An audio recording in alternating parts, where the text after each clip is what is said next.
Hi అండి, good morning. ఎలా ఉన్నారు అందరూ? బాగున్నారా? ఏం లేదు, ఇవాళ కూడా ఒక స్టోరీతో వచ్చాను. ఆ స్టోరీ మన ఏంటో, ఎక్కడి నుంచి వచ్చామో, ఎలా వచ్చామో మనం తెలుసుకుంటాం.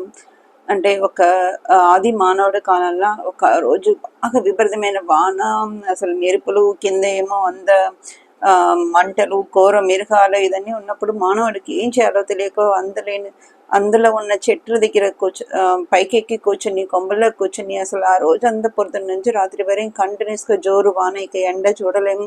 కిందకి వెళ్తే ఏ ఘోర మిరగాలు మనం చంపుతాయో తెలియదు.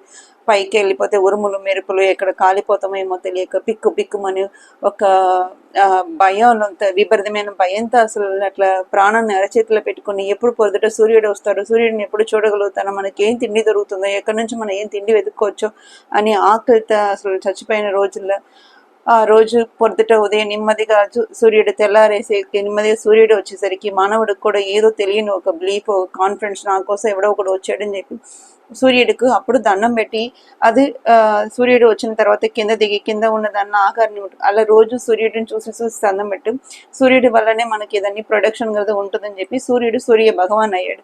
ఓకే, ఇదంతా బాగుంది. సూర్య భగవాన్ని కొలుచుకోవటం ఇదంతా మొదలైంది ఆది మానవుడికి.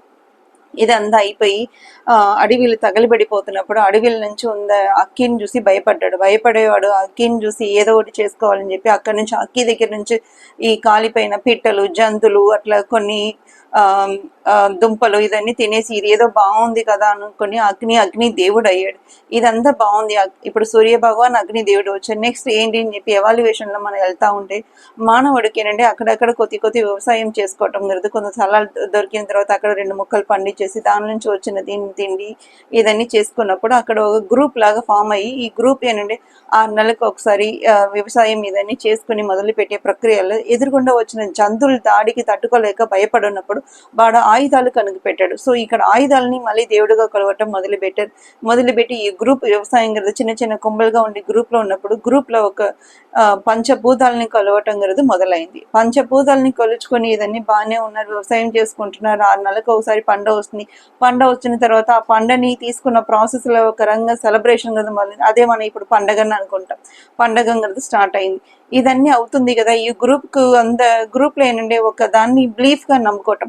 అంటే జస్ట్ లైక్ మన గ్రూప్ లో ఏదైతే అప్లై చేస్తున్నారో దాన్ని బట్టి ఫాలో అవటం, ఈ రూల్స్ అన్ని స్టార్ట్ అవటం కదా మొదలైంది. ఈ రూల్స్ అన్ని స్టార్ట్ అయిన తర్వాత కొంత బాగానే ఉంటుంది కదా అని అనుకుంటే గ్రూపిజం స్టార్ట్ అయిపోతే ఎవడో ఒకడు దేవుడి కింద మొదలవుతాడు. అంటే గ్రూప్ లో కింగ్ లాగా ఉండటానికి కోసం ఆ కింగ్ ని బ్లైండ్ గా ఫాలో అవటం. మదం గురించి ఏం లేదు, ఒక రకమైన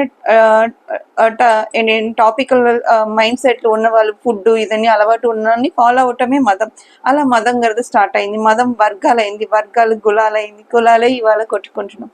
సో మనిషి ఇంగ్రవాడు ఎవాల్యుయేషన్ నుంచి మనం తెలుసుకున్న తీరిక లేకుండా, ఆ రోజు తీరిక లేకుండా అన్నం తిని అన్ని ఏదో దొరికిన దాన్ని ఇవాళ ఏంటి అన్ని అట్టు పెట్టుకున్న 6 నెలలకు మనకు కావాల్సిన దాచుకుని నా బిడ్డ, నా పిల్లలు, ఇని స్వార్థం ఎక్కువ పెరిగి మనం ఇవాళంతా ఎవాల్యుయేషన్ టైంలో ఉన్నాం. సో ఇదండి స్టోరీ. మీరు నేను అందరూ ఒక కులమే, కానీ ఏంటి మనం నడుచుకున్న పద్ధతిని బట్టి దీన్ని బట్టి అంతా మారిపోతా ఉన్నాం. మన పిల్లలకి కూడా మనం ఇదన్నీ చిన్నగా నేర్పిస్తే వాళ్ళ దగ్గర కూడా కులాలు మతాలు ఇదని కూడా అందరితో ఈజీగా సింపుల్ గా కలవటం కదా మొదలవుతుంది. అంతేకాని నువ్వు తోపు నేను తోపు నాకంటే ఎవరు లేదు అని అంత కాంప్లికేటెడ్ గా అయిపోయిన ఈ ప్రపంచంలో కొద్దిగా స్పేస్ క్రియేట్ చేసి ఇది చూతూ మనం ఇక్కడ నుంచి వచ్చామని చెప్పే వాళ్ళు ఒక 10 మంది అయినా ఇంటికి ఒకడు ఉంటే చాలండి. ఇవాళ ఇంత కొట్టుకోవటం కదా ఉండదు. ఎవరు ఏ మతాలను కొలిచినా మన అందరం మనుషులే కదండి. Being human is very important than anything అండి. ప్లీజ్